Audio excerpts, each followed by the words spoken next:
Call in the messengers sent from the Dauphin. Now are we well resolved, and by God's help and yours the noble sinews of our power, France being ours, will bend it to our oar, or break it all to pieces. Either our history shall with full mouth speak freely of our acts, or else our grave shall have a tongueless mouth, not worshipped with a waxen epitaph. Now are we well prepared to hear the pleasure of our fair cousin Dauphin, for we hear your greeting is from him, not from the king. May it please your majesty to give us leave freely to render what we have in charge, or shall we sparingly show you far off the Dauphin's meaning and our embassy? We are no tyrant, but a Christian king, unto whose grace our passion is as subject as our wretches fettered in our prisons. Therefore, with frank and uncurbed plainness, tell us the Dauphin's mind. Thus then, in few, your highness, lately sending into France, did claim some certain dukedoms in the right of your great predecessor, Edward III. In answer of which claim, the prince, our master, says that you savor too much of your youth, and bids you be advised. There's naught in France that can be with a nimble galliard won. You cannot revel in the dukedoms there. And so he sends you meter for your spirit, this ton of treasure. And in lieu of this, bid you let the dukedoms that you claim hear no more of you. This the Dauphin speaks. What treasure, uncle?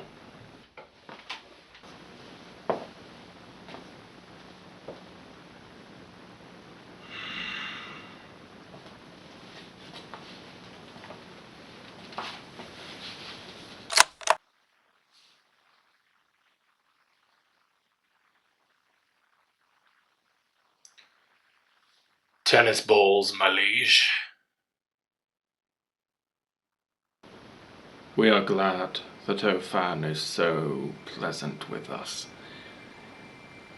His present and your pains we thank you for.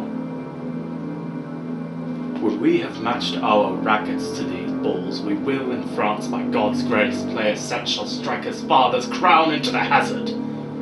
Tell him he hath made a match with such a wrangler that all the courts of France shall be disturbed with chases.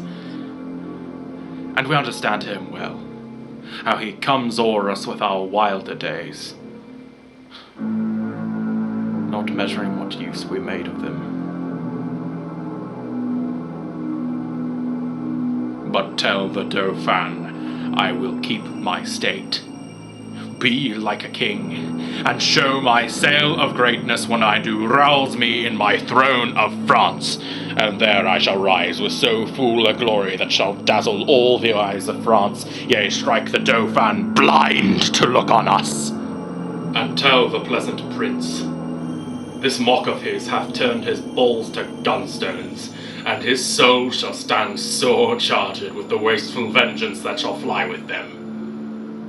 For many 1,000 widows shall this his mock out of their dear husbands, mock mothers from their sons, mock castles down, and some are yet ungotten and unborn that shall have cause to curse the Dauphin's scorn. But all this lies within the will of God, to whom I do appeal, and in whose name tell you the Dauphin I am coming on, to venge me as I may, and to put forth my rightful hand in a well-hallowed cause. So get you hence in peace, and tell the Dauphin his jest will savour but of shallow wit, when thousands weep more than did laugh at it. Convey them with safe conduct. Fare you well.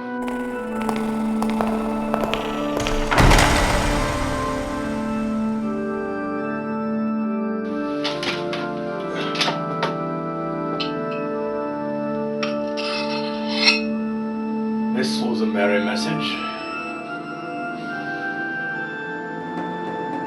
We hope to make the sender blush at it. Therefore, my lords, omit no happy hour that may lend furtherance to this expedition.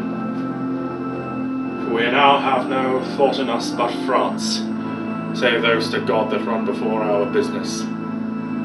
Therefore let our proportions for these wars be soon collected, and all things thought upon that may with reasonable swiftness add more feathers to our wings. For God before will chide this Dauphin at his father's door. Therefore let every man now task his thought, that this fair action may on foot be brought,